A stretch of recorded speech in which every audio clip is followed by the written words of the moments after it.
مجاہدین لڑتے بھڑتے پہنچے. لوگ کہتے ہیں کہ جناب اتنا روسیوں کے ہاتھوں افغان شہادتیں یا ہلاکتیں نہیں ہوئیں جتنا افغان تنظیموں نے ایک دوسرے کے ساتھ کیں.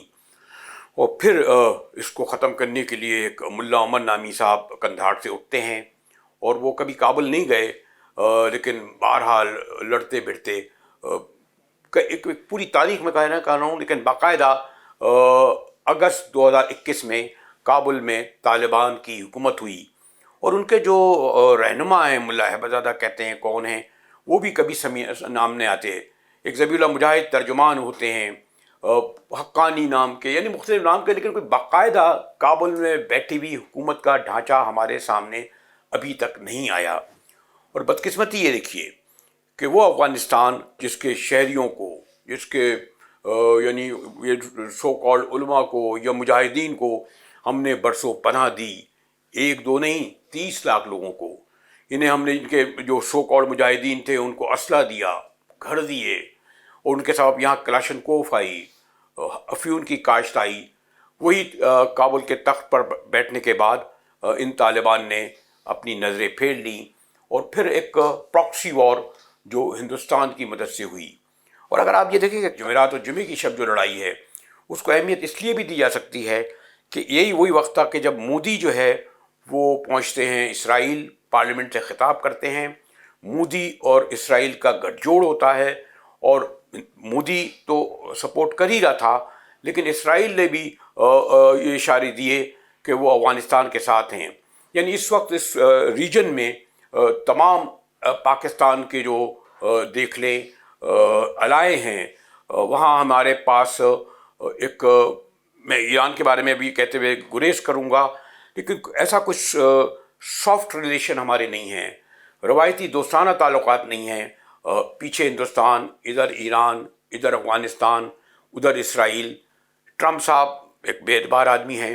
تو یہ جو اس وقت میں پھر آ جاتا ہوں اس وقت جو باقاعدہ جنگ جاری ہے, ہو سکتا ہے یہ سعودی عرب اور اقوام متحدہ بیچ میں پڑیں گے اور یہ چاہے چند دن بعد رک بھی جائے لیکن پاکستان کا افغانستان کے ساتھ یہ محاذرائی اس کا فائدہ بہرحال سب سے زیادہ ہندوستان اور پھر اسرائیل کو ہوگا. یعنی یہ جو ہے ایک محاورہ کہ افغان جن کی وجہ سے میں نے کہا نا کہ اپنی ایک سائیکی ہے, یہ ہماری جڑوں میں بیٹھے ہیں.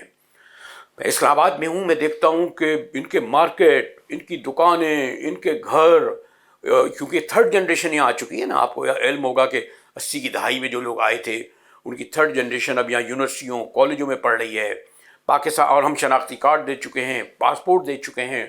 تو اس وقت جو جنگ کا سما ہے ہو سکتا ہے وقتی طور پر رک جائے لیکن اگر پاکستان اور افغانستان کے درمیان یہ محاذرائی جاری رہتی ہے, ادھر آپ دیکھیں کہ مودی کا اور اسرائیل کا اور انڈیا کا گٹھ جوڑ, ادھر امریکہ مسلسل ایران پر حملے کا دھمکیاں دے رہا ہے. ٹرمپ نے کہا ہے کہ وہ شیطانی ایٹمی طاقت کو ختم کرے گا.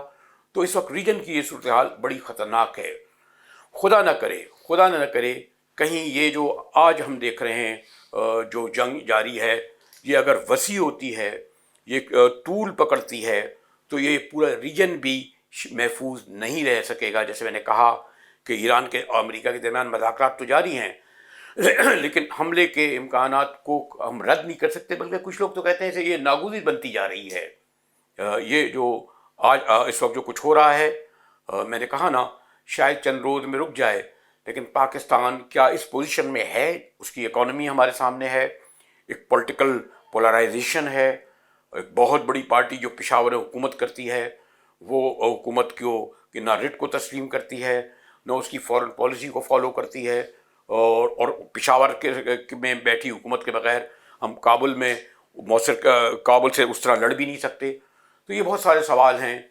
جو میں آج اسلام آباد میں بیٹھا ہوں تو مجھے ارد گرد میں ایک سنگین خطرات نظر آ رہے ہیں. خدا پاکستان کو محفوظ رکھے لیکن صرف یہ کہنے سے کافی نہیں ہوگا. جو بیٹھے ہیں تخت پر اسلام آباد کے اور معمول کے مطابق اگر حکومت کر رہے ہیں اور بیان بازی یا پارلیمان کی قرارداد سے سمجھتے ہیں مسئلہ ہو جائے گا تو سوری سے بات اس سے آگے بڑھ چکی ہے. For more updates, subscribe now and press bell icon.